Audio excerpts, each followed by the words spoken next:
Hey neighbors, Bob Hallmark. I'm in studio today, and we're going to talk about what's going on in the aftermath of the hurricane that hit the East Coast and did all of that damage from Florida up to the Carolinas, and more importantly, a group of Texans that are there and actually doing some very important work right now. Now, we've all are very familiar with what happened with the hurricane that came through.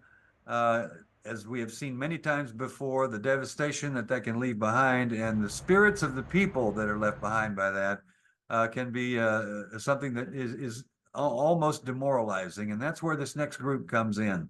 And I'm talking about Texans on a Mission. We know them from years past as the East Texas Baptist Men, who would go anywhere at any time to help people who were in trouble.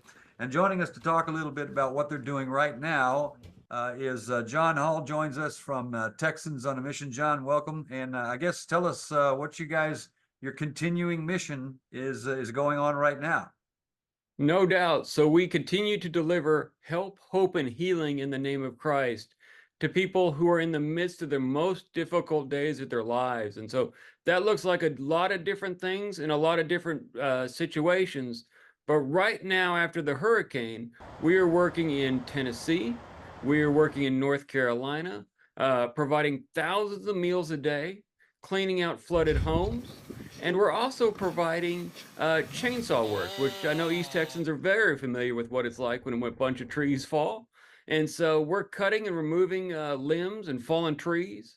I was with them just yesterday as they literally hooked up a tree to a car, raised it off of a roof, and put it back down, just chopped it all up and got it out of the way and started repairing the roof on the house. And so we're just simply trying to clear the way for folks to take their next step into recovery. It can be a very daunting process sometimes because, as we have seen in years and decades past, when tornadoes or hurricanes blow through, they literally take everything that people have or have worked for in their entire lives, and it can be it's very uplifting for them to get help from people who they have never met before.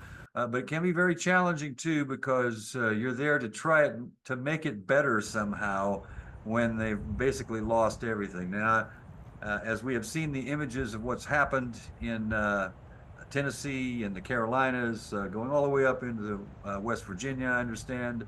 It's just such a wide swath that has been hit. I'm guessing you're trying to bring a message of hope to people that are just simply wondering how they're going to reclaim their lives right now. No doubt. So we've got large mobile feeding kitchens. We've got mobile shower and laundry units. We've got all kinds of chainsaws, big ones, small ones, big, chainsaws on poles. We've got all kinds of things. But honestly, the most powerful tool we have is just being there. We do a lot of visiting with homeowners, learning what they've gone through, help them process that information, that emotion, help them connect with somebody. In many ways, we're providing practical help, but we're also lifting spirits. We connect over stories about kids and grandkids. We talk about what they do for a living or if they're retired. We find out we have much more in common with each other, no matter where we're from. And so we're lifting spirits. We get the opportunity to pray with many of the people we serve. And so it's about not only providing practical help, but it is that hope for better tomorrows and long-term healing that we find in a relationship with Jesus Christ. I was about to say there might not be any other people in any other state that have a more shared experience when it comes to devastation and rebuilding than Texans because we have done it so many times before. Statewide on the southern coast for hurricanes, tornadoes in the east and west and things of that nature. And I'm guessing that's part of maybe they understand that that's why these groups do what they do. Now, I have to ask, do we know where our East Texas branch is at this point? Ironically enough, right now we have some of our East Texas volunteers right now are still responding to the previous hurricane. If you remember Hurricane Francine, that came through Louisiana, We have the East Texas Chainsaw Crew down there right now. They're doing very much the same thing. They're cutting and removing trees. In fact, they did quite a large one the other day, using a skid steer to pull it out and move it around. And so they're among our most active groups. Whenever something comes up, something arises that people are in need, uh, undoubtedly, East Texans are always the first to go, I can help you with that. Let me give you a hand. And that doesn't matter if it's in Louisiana or if it's in Tyler.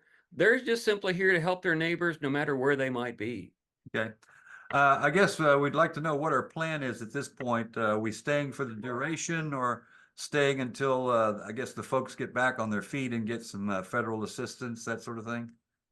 Well, we generally are the first group in and the last group to leave, and so we're going to stay there as long as we possibly can until we've met as many of the needs as we possibly can. And so right now, I know that in North Carolina, we've got a chainsaw team up there, and we've got 3 or 4 lined up to come in behind them.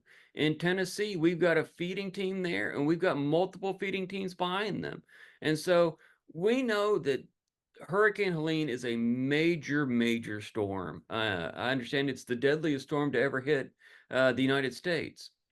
And so we know this is going to be an extensive road. I mean, I was literally in a community just yesterday that had been completely washed away by floodwater.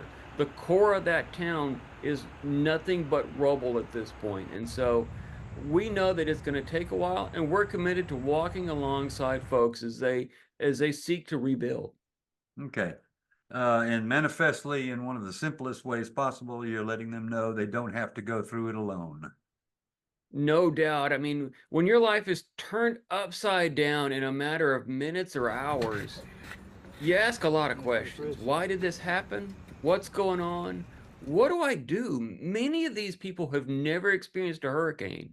They've never experienced flooding or any sort of disaster, and they don't know what to do. And so we come in as a trusted resource from someone who's been there and time again to guide them through the process and help them take those first steps. All right.